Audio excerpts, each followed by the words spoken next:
오늘은 59페이지에 나오는 제2장 성경신학의 원리에 대해서 말씀을 드리려고 합니다. 그 성경신학 원리 하면 어렵게 이렇게 복잡하게 느끼실 필요는 없습니다. 바로 기독교 인식론을 말합니다. 우리 인간이, 타락한 인간이 타락된 저주가 덮인 우리 인간의 이성으로 어떻게 참 진리를 인식할 수 있을까 하는 문제거든요. 그래서 이 문제가 신학에서나 일반 학문에서 매우 중요하게 다루어지는 문제입니다. 우리 인간이 현재 가지고 있는 모든 인식 기능의 본체인 우리 이성, 인간의 이성이 다 타락된 거란 말입니다. 그렇기 때문에 무엇을 보든 무엇을 듣든 타락된 자기 이성에 의해서 그걸 받아들이게 되죠. 그러니까 진리를 진리대로 받아들이기가 참 힘들다는 얘기입니다. 그래서 과연 이 성경신학을 우리 타락한 인간이 어떻게 진리로, 참 진리, 올바른 진리를 받아들일 수 있겠는가. 예수님이 그런 말씀했죠. 제자들에게 내가 너희에게 이 세상에 관한 일을 말해도 너희가 깨닫지 못했는데 하늘의 일을 말하는데 너희가 알아들을 수 있겠느냐. 못 알아듣는다 이거죠. 지금 우리가 이 자리는 세상 일 말하려는 게 아니거든요. 철학, 세상의 철학이나 과학을 지금 언급하려고 하는 자리가 아니란 말입니다. 이 자리는 하나님의 일, 하늘에 관한 것, 신령한 지식, 참 지식을 논하려고 하는 건데 과연 이 참 지식을 어떤 방법으로, 어떤 원리에 의해서 우리가 받아들일 수 있겠나 하는 문제를 취급하는 대목이 바로 성경신학의 원리 문제입니다. 그 가운데 제1절 인식 대상,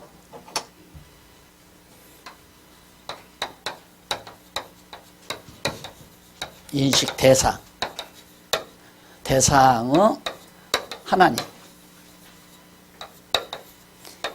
인식 대상은 하나님이다 이 말이죠.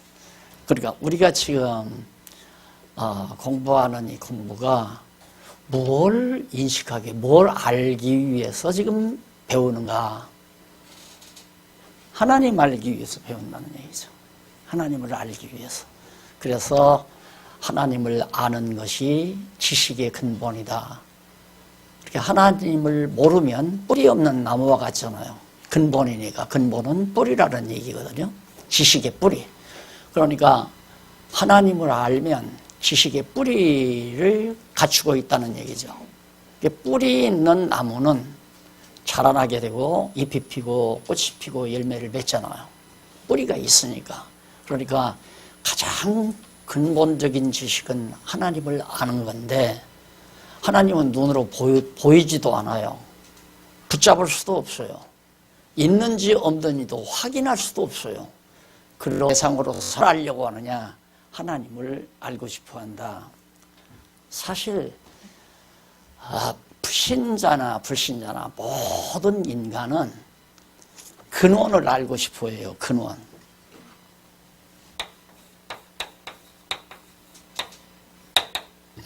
근원. 가장 근본 원인, 그걸 알고 싶어 한단 말입니다. 최고의 근원을. 그래서 철학자들도 철학도 진리 추구하는 학문 아닙니까? 철학이라는 것도 진리를 추구하는데 과연 이 진리의 근원이 뭐냐? 그래서 지난번도 말씀드렸지만 가정을 해놓고 철학을 논한다고 그랬잖아요. 가정을 해놓고 뭘? 근원을 가정을 해요. 그래서 자기들 나름대로 신적인 존재를 가정을 해요. 아니면 원인, 가장 최고의 원인. 그래서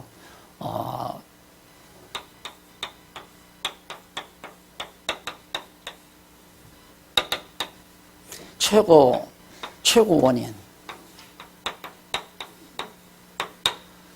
이건 누구도 모르죠. 아무도 몰라요. 아는 사람이 아무도 없어요. 그렇지만 이걸 전제를 하고 여기서부터 논리를 빼내야 된단 말이죠. 그러니까 가장 근본 원인은 알 수가 없지만 이건 과정이에요. 논리 과정이죠. 과정을 만들어가는 겁니다. 이런 최고의 원인이 있기 때문에 이래서 이렇고 이러며 이런 일들이 일어날 것이다. 그래서 대부분 일반 학문이라고 하는 것은 이다가 아니라 그럴 것이다 라는 용어를 많이 사용하게 되죠. 왜? 이 자체가 불확실하니까. 그런데 이 성경신학이라고 하는 것은 바로 이 근원으로부터 하나님을 인식의 대상으로 삼는 학문이다. 하나님을 정확하게 아는. 그래서 성경신학에서는 지식의 근원이신 하나님을 인식의 대상으로 삼는다. 창조주를 인정치 아니하는 일반 학문에서도 지식 성립의 논리적 가정으로서 형이상학적인 신을 전제로 한다. 다 모르지만 어떤 신이 있을 것이다. 이러이러한 신들이 있을 것이다. 그래서 예를 들면 이제 인과응보 있잖아요. 인과응보. 이렇게 하니까 저 사람이 잘못되더라. 벌을 받더라. 이렇게 하면 저 사람이 상을 받더라. 그럼 저 사람이 이런 행동을 했을 때 벌이 왜 주어지는가? 아마 그런 신이 신적인 섭리일 것이다. 그러니까 악한 일을 하는 자에게 벌을 주는 그런 신이 존재할 것이다. 거꾸로 이제 이 과정을 통해서 역으로 증명하려고 하는 거죠. 세상 봐라. 악인은 망하고 의인은 흥하지 않더냐. 어떻게 해서 그렇게 될까? 그 이유는 그렇게 이끌어 가시는 신이 존재하기 때문일 것이다. 그러니까 어떤 경우는 더러 그런 경우가 있는 것 같아요. 악한 일하면 망하고 선한 일하면 흥하고. 그런데 세상 일이 다 그게 아니거든요. 악한 일을 해도 잘 되고 선한 일을 해도 인간이 생각할 때 선한 일을 해도 망한다 이 말입니다. 그러니까 그것도 이렇게 되는 거죠. 그래서 이제 이 철학이라고 하는 것이 우리 인간 사회에서 별로 인기가 없는 거죠.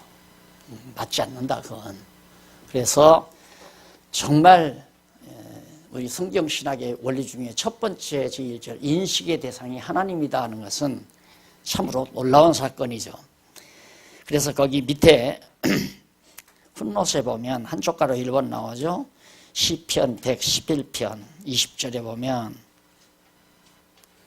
10절에 보면 여호와를 경외하는 것이 곧 지혜의 근본이라 그 계명을 지키는 자는 다 좋은 지각이 있나니. 좋은 지각. 지각이 나쁜 것도 있고 좋은 지각도 있고 나쁜 지각도 있고. 근데 여호와의 계명을 지키는 자가 좋은 지각이기 때문에 여호와를 찬송함이 영원히 있을지로다. 하나님 여호와를 깨닫고 영원토록 여호와를 찬양할 것이다 하는 것이 시편 111편 기자의 전달입니다. 자, 그래서 하나님이 우리의 인식 대상의 최고야, 최고. 그래서 이걸 최고 원인, 때로는 제일 원인.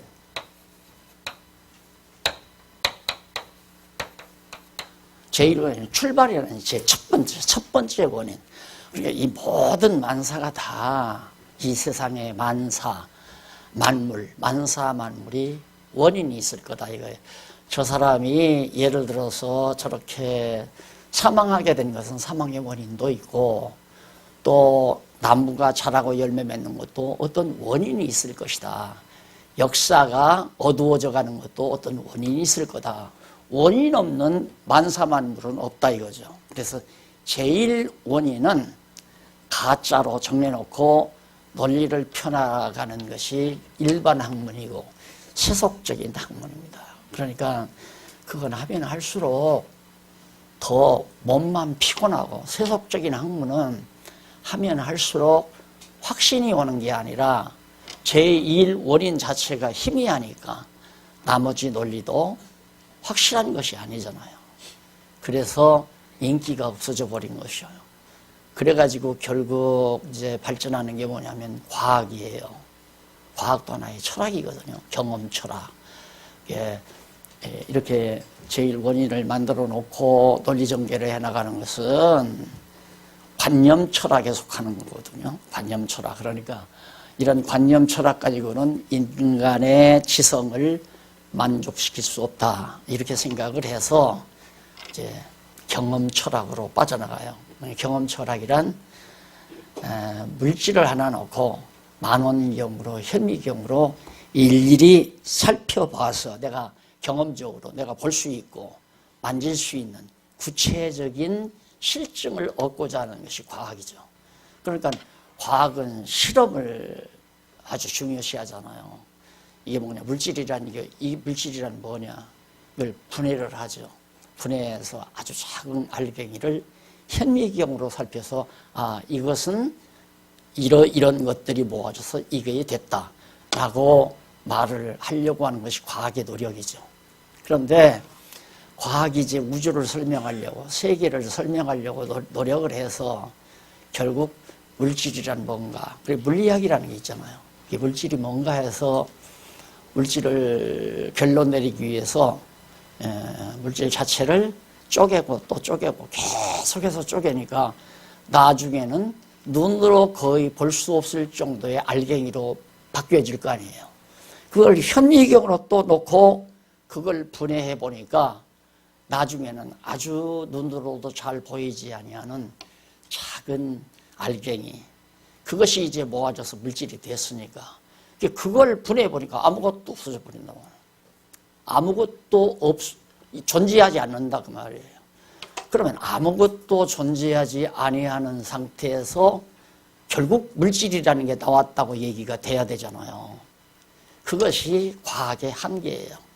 과학으로는 우주를 설명 못한다 이 말입니다. 과정은 설명할 수 있겠죠. 이런 알갱이들이 모아져서, 모래알들이 모아져서 그것이 오랜 세월 지나면 바위가 된다. 그건 설명할 수 있어요. 그럼 모래알은 어디서 나왔나? 그래서 모래알은 바위가 희석이 돼서 모래알이 됐다. 결국 순환 논리로 빠져나갈 수밖에 없다 이 말이죠. 그래서 과학은 절대 확고한 답을 못 준다. 그래서 과학도 하나의 과정 논리에 불과한 것이다. 그렇기 때문에 과학적 이론이 자꾸 바뀌잖아요. 자꾸만 10년 전에 굉장히 내세웠던 과학적 이론이 10년 후에 다시 뒤집어 엎어져 버리고, 그러니까 인간의 타락된 지성으로는 도저히 알 수 없는 그런 결과로 나타난다. 그런데 인식 대상으로서의 하나님 가운데 직접 대상이 있어요.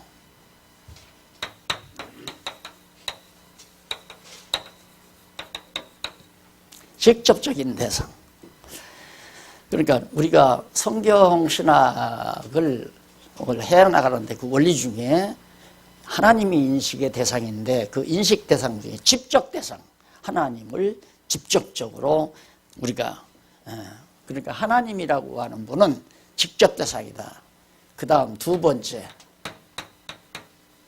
간접 대상, 하나님이고, 이것은 하나님의 피조물, 만물이죠. 자연과학, 일반 학원에서는 자연과학이라고 그러잖아요. 자연과학, 모든 물질에 대한 지식, 사물에 대한, 일어나는 일이나 존재하는 모든 물질에 대한 지식. 그러니까 물질을 알고 사건을 아는 것, 그것이 이제 간접 대상이에요. 그러면 지구라는 물질, 태양계에 있는 모든 별들의 존재, 우주에 있는 모든 우주 천체들의 존재, 그 안에서 생성하는 모든 생물들, 이런 것들을 간접 대상으로 공부를 하는 것이다. 그러니까 성경신학이라고 해서 하나님만 아는 게 아니라 하나님을 알게 되면 이 모든 피조물의 사물을 안다. 사물. 일과 물질 세계에서 일어나는 물질과 사건, 역사죠. 다 그걸 알 수가 있다. 하나님을 알면. 왜? 하나님이 근원이시거든요. 지식의 근원, 근본. 하나님을 아는 것이 지식의 근본이기 때문에 이 근본을 알면 자연히 그 하나님에 의해서 지음받은 피조물, 즉 사건, 이 세상에서 일어나는 모든 사건이나 이 세상을 이루어가고 있는 모든 물질 전체들에 대한 비밀을 알 수가 있다 그 말이에요. 그러니까 성경식은학은 단순히 하나님만 아는 것이 아니라 간접 대상으로 만물, 피조물도 아는 학문이다. 그래서 이 피조물을 통해서 하나님을 알 수 있다는 얘기죠. 그런데 타락한 인간의 이성으로는 어두워졌기 때문에 사물을 놓고 하나님을 알 수가 없는 거예요. 그러니까 철학에서는 가정을 한다는 얘기죠. 이런 거 보니까 어떤 제1원인이 있을 것이다. 최고의 원인이 존재할 거다. 신이 존재할 거다라고 하는 가정을 할 뿐이지 확정을 못한다 그 말이에요. 그래서 성경신학만이 하나님에 대한 지식을 확정할 수 있고 확정된 하나님 지식에 의해서 피조 만물에 대한 만사 만물에 대한 지식도 확정할 수가 있다 하는 그런 뜻입니다. 그래서 이쪽에 보면 간접 대상으로서의 사물나무자, 사물. 직접 대상은 하나님을 알고. 그러니까 이걸 두 개를 정리해 놓으면 지식의 원천이신 하나님을 알면 지식의 그 원천에 의해서 모든 사물에 대한 지식도 알 수 있게 된다. 그래서 우리가 그 성경적 기독교에 보면 성경관, 그 다음 신관, 하나님에 대한 그 하나님을 알고 나면 인간을 설명을 해. 인간이란 무엇인가. 그 다음 인간이란 무엇인가만 설명하는 것이 아니라 그 다음 역사란 무엇인가. 일어나는 일들이죠. 인간 세계에서 일어나는 일들, 역사란 무엇인가. 그리고 그 역사가 펼쳐지는 무대는 어디냐면 세계란 말입니다. 그래서 여러분 성경적 기독교에 보면 첫째가 성경관, 그 다음 두 번째가 신관, 하나님에 대한 거죠. 세 번째가 인간, 네 번째가 역사, 그 다음 마지막이 세계관이라고 합니다. 그러니까 인간, 역사, 세계라고 하는 것은 바로 이 사물에 관한 거 아니에요? 이 사물에 관한 거. 그러니까 하나님을 알고 보니까 성경을 통해서, 계시를 통해서 성경을 알고 보니까 하나님을 알 수 있었고, 하나님을 아니까 나라는 인간이라는 게 어떤 존재인가를 설명할 수 있게 된다 이 말이죠. 인간만 설명하는 것이 아니라 인간이 살아가는, 행동하는 모든 역사, 행동을 통해서 나타나는 역사도 설명할 수가 있고, 뿐만 아니라 그 역사를 펼쳐나가는 무대인 세계도 설명이 가능해진다. 그러니까 하나님 지식이 모든 사물, 만물에 대한 지식까지 동반하는 거죠. 그래서 하나님을 모르면 이거 설명 안 된다. 절대 설명 못한다. 하나님을 알면 다 설명이 가능해진다. 그 얘기예요. 자, 그러면 넘어가서 3번 63페이지 신지식과 사물지식이 나오죠. 신지식과 사물지식. 자, 이것과 이것을 해서 이렇게 모아가지고 신지식과 사물지식, 신지식과 사물지식의 관계. 이제 제가 거의 다 설명이 된 겁니다. 관계. 아주 밀접한 관계가 있는 거죠.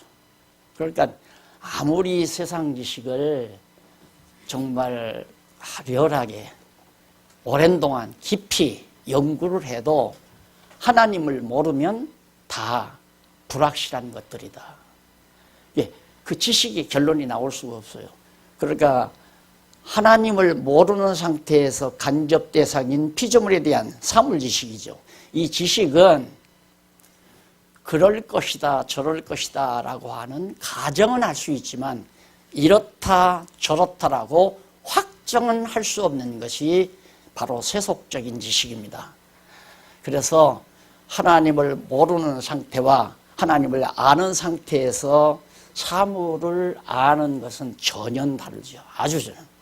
그래서 하나님을 알고 이 지식이 오면 확정적인 지식을 가질 수 있지만 하나님을 모르는 상태에서 가정적으로 알게 되는 것은 확정적이 아니라 결국에는 불확실한 지식에 불과한 것이다.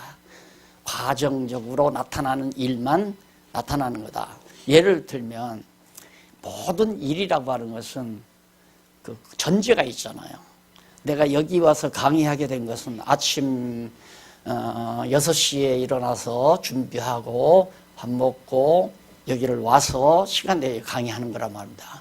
그런데 앞에 있는 건 다 빼버리고 여기서 10시에 내가 강의를 했다.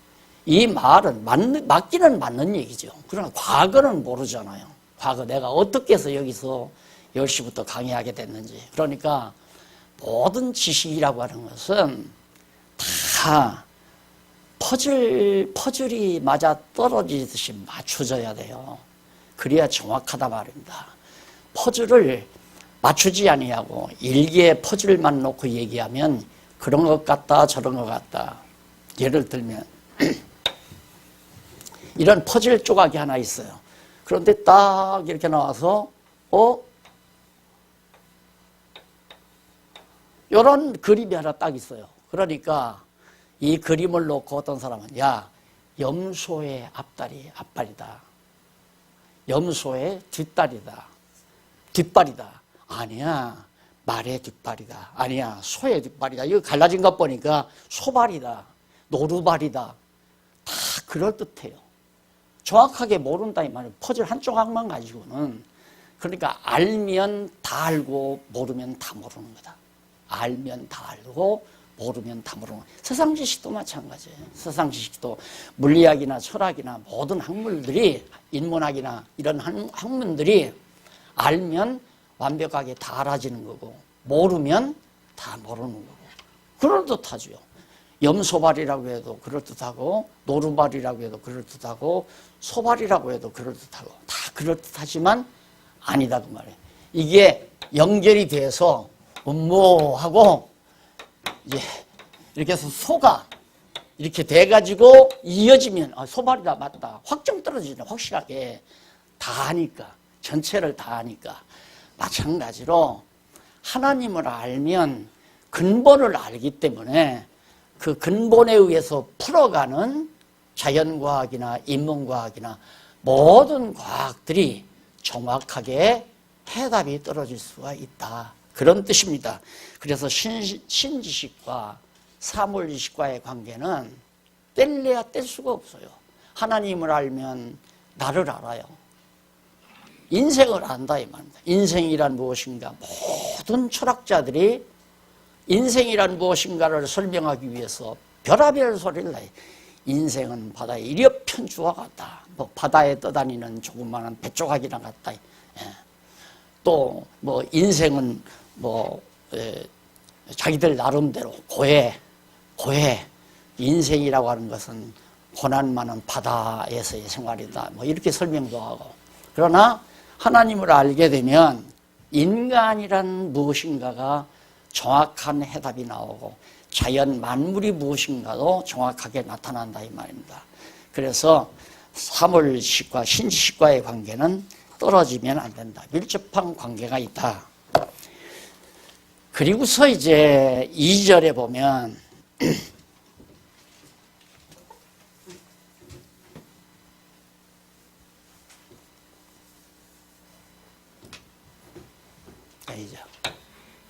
제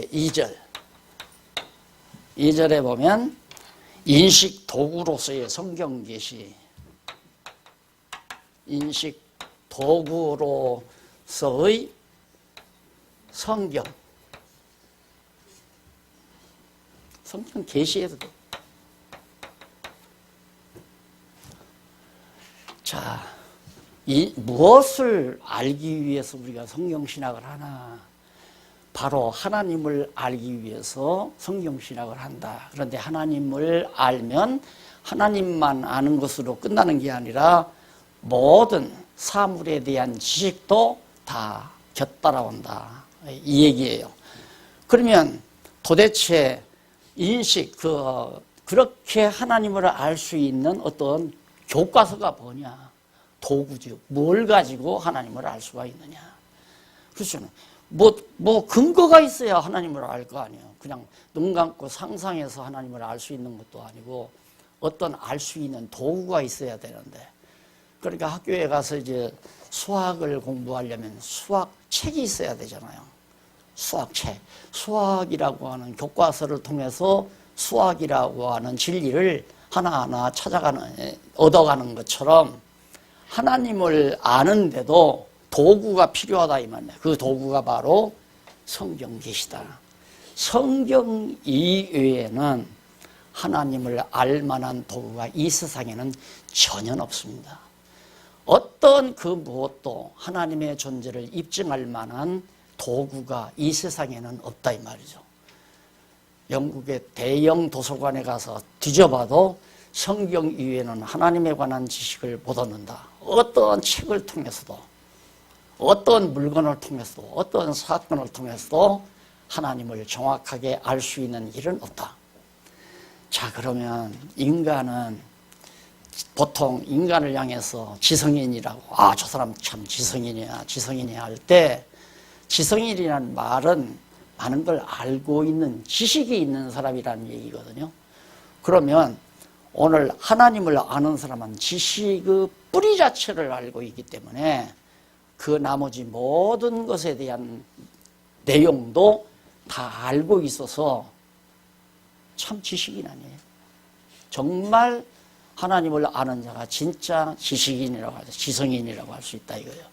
그래서 성경을 통해서만 하나님에 대한 정보를 얻을 수가 있다. 왜냐하면 처음 하나님께서 이제 아담과 하와를 창조했잖아요. 창조해서 에덴 동산에 있을 때에는 타락하기 전이죠. 타락하기 전이기 때문에 그냥 아담과 하와가 하나님과 대화도 할 수 있고 하나님을 하나님답게 알 수 있었어요. 그게 이제 타락하기 이전의 인간이란 말입니다. 그런데 하나님을 알고 있었던 인간이 자기가 하나님과 같이 되려다가 선과 악을 알게 하는 과일을 따먹고 결국 타락했다 이거예요. 타락하면 몸만 타락한 것이 아니라 우리의 인식 기능이라고 하는 이성도 다 타락한 거란 말입니다. 보는 시각도 타락하고 눈이 밝아졌다고 했잖아요. 그 눈이 밝아졌다는 말은 부정적인 얘기예요. 그러니까 보지 말아야 될 것을 볼 수 있는 눈으로 밝아진 거예요. 볼 수 있는 것만. 그러니까 하나님을 볼 수 있었던 눈에서 하나님은 보지 못하고 하나님이 지어놓으신 만물을 볼 수 있는 눈으로 타락했다 이 말입니다. 그러니까 눈도 타락하고 이성도 타락하고 다 타락했기 때문에 타락한 우리 인간의 이성 기능으로는 하나님을 알 수가 없죠. 절대 모른다 이 말입니다. 그러면 어떻게 하나님을 알 수 있는가? 그래서 하나님께서 당신을 타락한 인간들이 알게 하기 위하여 하나님 스스로가 당신을 드러내 보여준 겁니다. 계시란 말이 뭐냐면 열어서 보여줬다 그 말이에요. 커튼으로 싹 가리워져 있던 이것을 커튼을 딱 열면 내 모습이 나타나잖아요. 아주 성악가가 이제 독주를 하기 위해서 노래하기 위해서 무대에 딱 올라왔어요. 올라왔는데 커튼을 막을 걷기 전까지는 안 보이잖아요. 그럼 막을 딱 걷어내면 유명한 성악가가 딱 나타나죠. 그리고 이제 노래하는 것을 우리가 볼 수 있잖아요. 그와 꼭 마찬가지로 타락한 인간과 하나님 사이에는 서로 인간이 하나님을 볼 수 없는 막으로 딱 가려져 있다 이 말입니다. 그걸 하나님께서 열어서 당신을 보여준 것이 바로 성경 계시예요. 구체적으로 논리적으로 보여준 것이 성경 계시다. 따라서 성경 이외의 것을 가지고는 하나님을 하나님답게 누구도 알 수가 없다. 이것이 이제 성경신학의 핵심입니다. 그러면 거기서 성경 계시가 나오는데 1번, 첫 번째 1번 보면 말씀이 계시된 성경,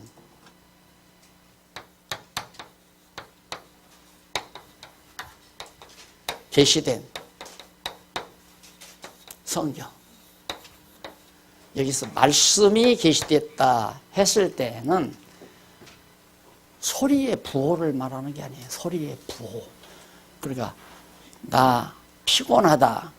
그 소리를 가지고 나를 드러내잖아요.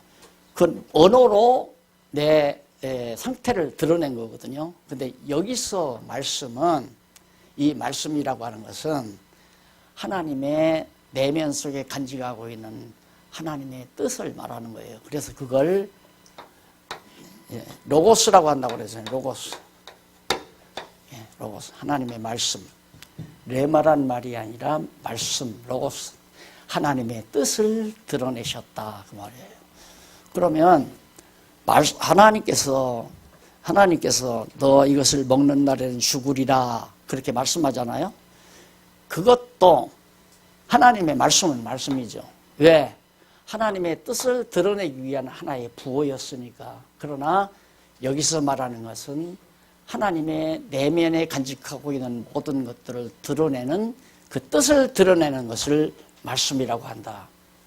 예를 들면 성경이 하나님의 말씀이다 했을 때 예수님 앞에서 베드로가 그렇게 말을 해요. 베드로가 예수님 앞에서 예수님 십자가에 못 박혀 죽으실 때, 붙들려 갈 때 나 저 사람 누군지 난 모른다. 그게 하나님 말씀인가 베드로 말인가? 그건 베드로 말이죠. 또 예수님께서 이 돌로 떡을 만들어 먹으라. 예수님에게 마귀가 너 40일 동안 금식을 했는데 이 돌로 떡을 만들어 먹으라 라고 마귀가 나타나서 얘기를 했잖아요. 그러면 돌로 떡을 만들어 먹으라고 말한 이 말은 사단의 말이에요. 사탄의 말. 그러니까 그런 의미의 말씀이 아니다. 다만 돌로 떡을 만들어 먹으라든가, 또 나는 저 예수를 알지 못한다는 말이라든가, 이런 모든 언어들을 종합해서 하나의 그 모든 사건을 통하여 하나님 당신의 뜻을, 말씀을 드러내는 거다. 따라서 성경 전체는 창세기부터 요한계시록까지 모두가 다 하나님의 뜻을 드러내신 대면을, 그러니까 하나님 자체를, 하나님 자신 스스로를 드러내신 말씀이라는 뜻에서 바로 말씀이 계시된 성경, 이렇게 일단 정리를 해드린 겁니다. 그 다음 이제 성경이 그렇게 하나님의 뜻을 드러내신 거고, 두 번째는 영감으로 기록된 성경.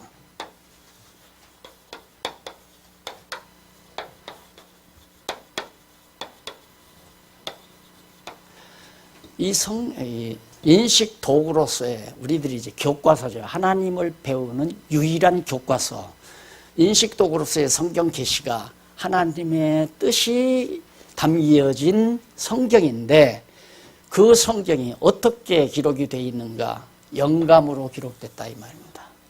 성령 감동에 의해서 하나님의 신이신 성령이 기자들에게 일일이 감동을 해서, 그러니까 창세기가 모세가 기록했다고 그러잖아요. 그런데 모세는 출애굽기 초에 나온단 말입니다. 출애굽기 초에. 그러니까 모세가 출생하기 이전에 창세기 사건이 있잖아요.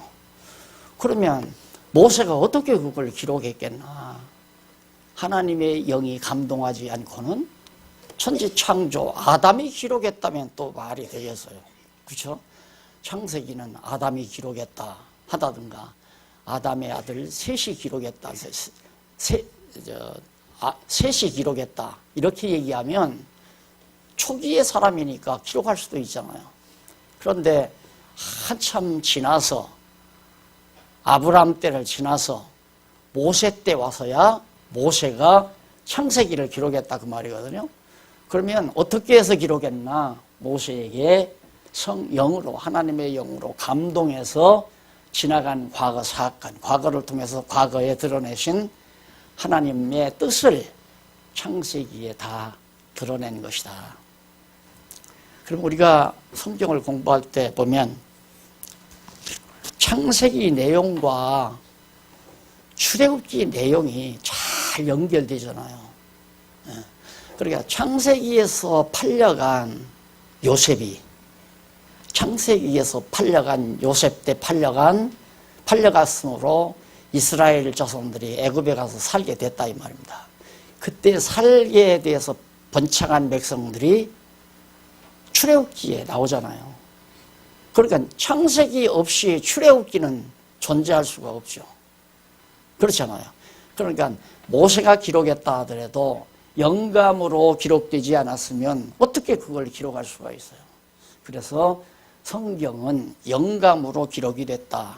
그래서 아까 제가 말씀드렸지만 예수님께서 이 세상에 계시는 동안 제자들에게 야, 내가 너희에게 세상에 속한 일을 말해도 못 알아듣는데 하늘의 일을 말하는들 너희가 어떻게 알아듣겠느냐. 못 알아듣는다고 말이죠. 그래서 내가 가서 성령을 보내겠다. 성령을. 왜? 예수님이 하시는 말씀은 영에 속한 말씀이기 때문에 성령이 와서 깨닫게 하지 아니하면 못 깨달으니까 그래서 가서 성령 보내서 깨닫게 한다는 얘기거든요. 그 영으로 기록된 거란 말입니다. 영적으로 감동해서 기자들로 하여금 기록된 말씀이다. 그래서 영감의 형식에 대한 문제가 있어요. 이런 것들이 이제 학자들 간에서 많이 논의가 됩니다. 영감의 방식에 대하여 전통적으로 내려오는 여러 가지 주장들이 있는데 예를 들면 기계적 영감설. 기계적으로. 인간은 그냥 그 타이프 역할만 했느냐. 그냥 인간은 아무런 의식도 없이 그냥 기계 노릇만 하고 하나님께서 역사하는 대로 그냥 글을 쓴 거냐. 이런 질문도 하고 아니면 객관적 영감이나 감력적 영감이 유기적 영감이니 하는 등의 다양한 견해들이 있다. 그래서 영감을 하는데 하나님이 객관적으로 계셔서 인간에게 영감했느냐 아니면 감력적으로 감화를 해서 영감을 했느냐 아니면 하나님과 기자가 유기적으로 하나가 돼서 영감을 했느냐 뭐 이런 것 가지고 학자들이 이제 많이 얘기를 하는데 여기서 네 번째 줄을 보면 그 항목에서 하나님의 감동 또는 성령의 감동이라고 성경에는 그렇게 기록되어 있어요. 하나님의 감동과 성령의 감동. 사실은 더 이상의 설명이 필요 없죠. 그러니까 인간은 하나님과 무관하게 존재할 수가 없잖아요. 내가 생각하는 것이나 움직이는 것이나 어느 것 하나라도 하나님을 떠나서는 내가 살아있기도 힘들고 내가 움직이기도 힘들고 우리가 하나님을 힘입어서 살기도 하고 움직이기도 하고 존재하기도 한단 말입니다. 그러니까 완전히 하나님에게 사로잡힌 상태에서 인간이 기록한 거죠. 그러면 예를 들어서 이제 바울 같은 사람은 또 자기가 그동안 배워온 지식이 있잖아요. 하나님이 그런 걸 다 활용을 하신단 말입니다. 바울이 가지고 있는 모든 지식이나 학문 자체들을. 그래서 이제 철학과 헛된 속임수, 철학에 속지 말라. 헛된 속임수다. 골로새서에 나오는 말인데 바울이 철학을 알기 때문에 철학에 속지 말라고 한 거거든요. 그게 하나님 말씀이란 말입니다. 그러니까 하나님께서 바울을 이제 성경 기자로 쓰기 위해서 그렇게 학자로서 석학으로서 길러가지고 신약 성경 거의 다가 로마서부터 거의 히브리서도 바울의 기록이라고 하잖아요. 왜? 그 논조 자체가 히브리서 논조 자체가 바울일 것이라고 하는 가상을 하는 거예요. 그 당시에 바울이 아니면 그런 논조로 하나님 히브리서를 기록할 수 없다. 그래서 대부분의 학자들은 바울의 기록이라고 그렇게 얘기를 합니다. 그러나 누가 기록했든지 간에 하나님께서는 인간을 완전히 사로잡아서 당신의 뜻을 정확하게 드러내도록 기시하신 것이다. 뭐 그렇게 축자적이냐 기계적이냐 이럴 얘기가 필요 없다 이 말이에요. 완전히 인간은 하나님에게 종속되어 있는 존재니까. 그래서 영감의 형식에 대해서 이제 그런 얘기가 나오고, 영감의 범위 어디까지 영감이 됐느냐. 그래. 또 여기서도 그런 얘기가 나와요. 글자 하나하나까지 영감됐다고 축자적 영감이라고 그래요. 그래서 이것이 이제 볼모가 돼가지고 우리가 지금 보고 있는 것은 번역서라 이거죠. 그러니까 이건 하나님의 말씀이 아니다 이렇게 나오는 거예요. 이 우리말로 번역한 이 성경은 하나님의 말씀이 아니다. 하나님이 본래 계시하실 때는 히브리어와 헬라어로 기록을 했기 때문에 그 원문이 처음 기록해 놓은 그 원문 자체가 하나님 말씀이다. 그러면서 자유주의 신학자들은 뭐라고 얘기하냐면 지금 원문이 없지 않느냐. 모세가 3,500년 전 기록을 했는데 모세가 처음에 기록한 그 원본은 없다 이 말이에요. 그럼 뭐만 있느냐면 그걸 보고 복사해 놓은 필기를 해 놓은 사본들만 가지고 사본들이 전해진 것이다. 그래서 성경은 하나님 말, 우리가 가지고 있는 성경은 하나님 말씀이다. 하나님 말씀이라고 하는 것은 본래 기자들이 기록한 원본만이 하나님 말씀이다. 그것 가지고 학자들이 싸워요. 왜 그러냐면 성경을 하나님의 말씀으로 받는다는 것이 도저히 납득이 안 가니까. 왜? 성경의 참뜻을 모르니까 어떻게 별하별 이스라엘 민족의 역사, 과거 홍수 설화, 창조 설화 이런 옛 설화들, 신화들 이런 것들을 주워 모아놓은 것 같은데 이걸 자꾸 하나님의 말씀이라고 하니까 그걸 부정하는 사람들은 하나님 말씀은 없다. 이게 어떻게 하나님 말씀이냐 이게. 이거 번역된 건데 이 번역서에 얼마나 잘못된 게 많은데 이래서 이제 우리가 점심 먹고 이제 이 목사님이 또 원문 가르치잖아요. 오늘 가르치나? 네, 오늘. 원문을 가르치는 이유가 그래도 조금 우리가 참조하는 게 좋겠다 해서 이제 배우실 분들은 배우도록 그렇게 한 건데 그게 아니에요. 내가 언젠가 그랬죠. 이런 얘기를 누가 또 듣고 이단이라고 할지 모르지만 서령 성경이 전해지다가 성경이 우리에게까지 전해지다가 서령 열왕기상하가 몽땅 다 분실이 돼버렸다. 열왕기상하가 다 분실이 됐다. 그러면 나머지도 하나님 말씀이 아닌가? 그게 아니다. 서령 열왕기상하가 다 분실됐다 하더라도 하나님에 대한 지식을 얻는 데는 거의 상관없이 얻을 수가 있다. 왜? 하나님은 여호와시다라고 하는 이 단마디 지식을 우리가 얻어들이는 데는 그렇게 크게 장애가 되지 않는다 이 말이에요. 그렇다고 해서 성경에서 빼내도 된다 그 말은 아니에요. 서령 자유주의 신학자들이 말하듯이 번역서가 하나님 말씀이 아니라고 얘기를 한다면 나는 거기서 한술 더 떠서 열왕기상, 하필이면 열왕기상하를 지적했지만 열왕기상하가 서령 분실됐다 하더라도 나머지 열왕기상하가 없는 성경도 하나님 말씀이면 틀림없다. 왜? 하나님을 하나님답게 아는데 거의 지장이 없기 때문에 그 말이에요. 그러니까 우리가 이렇게 성경을 보다 보면 절수만 써놓고 이 내용은 없음, 전해지지 못했다 이 말이에요. 이 원문에서 사본에서 이제 번역본 하면서 오는 과정에서 성경 구절이 빠진 것도 있고, 예를 들어서 이 가피사가 수도원에서 이제 수도사들이 성경을 베끼잖아요. 이렇게 일일이 다 손으로 써요. 그런데 쓰다가 피곤하면 깜빡 졸잖아요. 깜빡 졸다가 한 줄 빼먹고 쓸 수 있다 이 말이에요.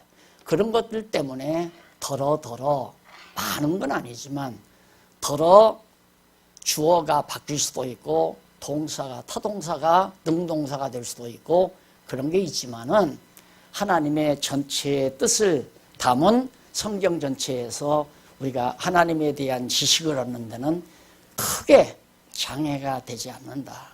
그리고 그 빠진 부분은 우리가 예감할 수 있는 부분이에요. 예를 들면 군대 간 아들이 어머니에게 편지를 씁니다. 왜? 어머니 속상하게 많이 했던 그것이 이제 뉘우쳐지니까. 그래서 어머니 그때 기억나시죠? 제가 아버지 호주머니를 뒤져서 그때 돈 20만 원을 빼다가 몰래 친구들하고 술 먹었던 일을 어머니 보시고 얼마나 속상하셨어요. 이제 그 말을 쓰는 건 내가 잘못한 걸 반성합니다. 그 말 하려고 지금 그 얘기를 쓴 거란 말입니다. 근데 아버지가 그 편지를 딱 받아보고 아, 이놈이 20만 원 내 것까지 갔구나. 나쁜 놈이라고 이놈 오기만 와봐라. 그러니까 편지를 다 읽어봐야 야, 내 아들이 참 착한 아들이 되고 결과가 달라지잖아요. 아버지 어머니를 떠나서 군생활에서 뉘우쳐지니까 엄마에게 사죄를 구하느라고 지금 얘기를 하는 과정에서 그냥 밑도 끝도 없이 이놈이 내 호주머니에서 20만 원 꺼내다가 술 마셨구나.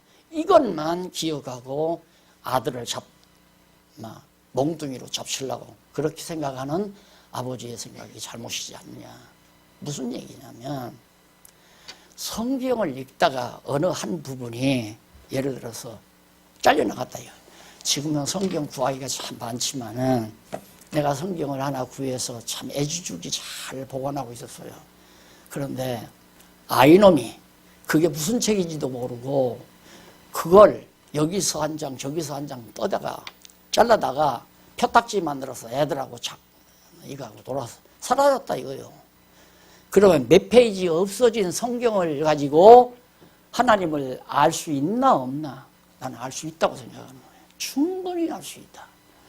그러니까 지금 우리가 가지고 있는 저는 사실 이 성경신학 깨달은 게 이 개역 한글판 이건 지금 안 나옵니다. 이 성경은 개역판이 나오면서 이건 중단이 돼 버렸어요.